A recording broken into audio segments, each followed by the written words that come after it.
अपनी तुलना दूसरों से ना करें। एक बार की बात है, किसी जंगल में एक कौवा रहता था। वह बहुत ही खुश था क्योंकि उसकी ज्यादा इच्छाएं नहीं थी। वह अपनी जिंदगी से संतुष्ट था। लेकिन एक बार उसने जंगल में किसी हंस को देखा और उसे देखते ही सोचने लगा कि ये प्राणी कितना सुंदर है। ऐसा प्राणी तो मैंने पहले कभी नहीं देखा, इतना साफ और सफेद। यह तो इस जंगल में औरों से बहुत सफेद और सुंदर है, इसलिए यह तो बहुत ही खुश रहता होगा। कौवा हंस के पास गया और पूछा, भाई तुम इतने सुंदर हो, इसलिए तुम बहुत खुश होगे।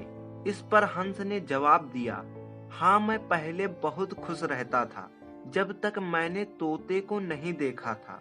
उसे देखने के बाद ये लगता है कि तोता धरती का सबसे सुंदर प्राणी है।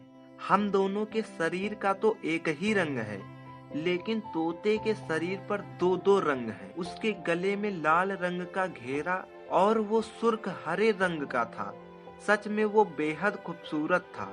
अब कौवे ने सोचा कि हंस तो तोते को सबसे सुंदर बता रहा है, तो फिर उसे देखना होगा। कौवा तोते के पास गया और पूछा, भाई तुम दो दो रंग पाकर बड़े खुश होगे। इस पर तोते ने कहा, हाँ मैं तब तक खुश था जब तक मैंने मोर को नहीं देखा था। मेरे पास तो दो ही रंग हैं, लेकिन मोर के शरीर पर तो कई तरह के रंग हैं। अब कौवे ने सोचा, सबसे ज्यादा खुश कौन है, ये तो मैं पता करके ही रहूंगा।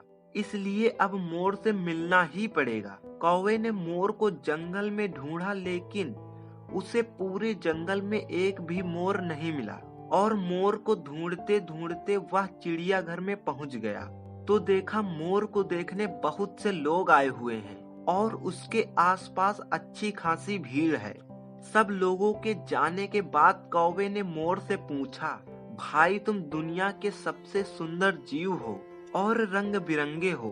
तुम्हारे साथ लोग फोटो खिंचवा रहे थे, तुम्हें तो बहुत अच्छा लगता होगा और तुम तो दुनिया के सबसे खूबसूरत जीव होगे। इस पर मोर ने दुखी होते हुए कहा, भाई अगर सुंदर हूँ तो भी क्या फर्क पड़ता है, मुझे लोग इस चिड़ियाघर में कैद करके रखते हैं, लेकिन तुम्हें तो कोई चिड़ियाघर में कैद करके नहीं रखता और तुम जहाँ चाहो अपनी मर्जी से घूम फिर सकते हो।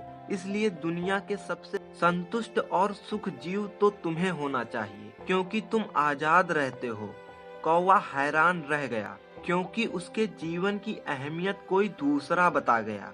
दोस्तों, ऐसे ही हम लोग भी करते हैं। हम अपनी खुशियों और गुणों की तुलना दूसरों से करते हैं, ऐसे लोगों से जिनका रहन सहन का माहौल हमसे बिल्कुल अलग होता है। हमारी जिंदगी में बहुत सारी ऐसी चीजें होती हैं जो केवल हमारे पास हैं, लेकिन हम उनकी अहमियत समझकर खुश नहीं होते। लेकिन दूसरों की छोटी खुशी भी हमें बड़ी लगती है, और जबकि हम अपनी बड़ी खुशियों को इग्नोर करते हैं। तो दोस्तों, आप लोगों को ये कहानी कैसी लगी कमेंट बॉक्स में जरूर बताइए, और वीडियो पसंद आई हो तो वीडियो को लाइक करिए, और आगे भी इसी तरह की कहानी सुनने के लिए हमारे चैनल को सब्सक्राइब जरूर कर लीजिए। तो आज के लिए इतना ही। जय हिंद, जय भारत।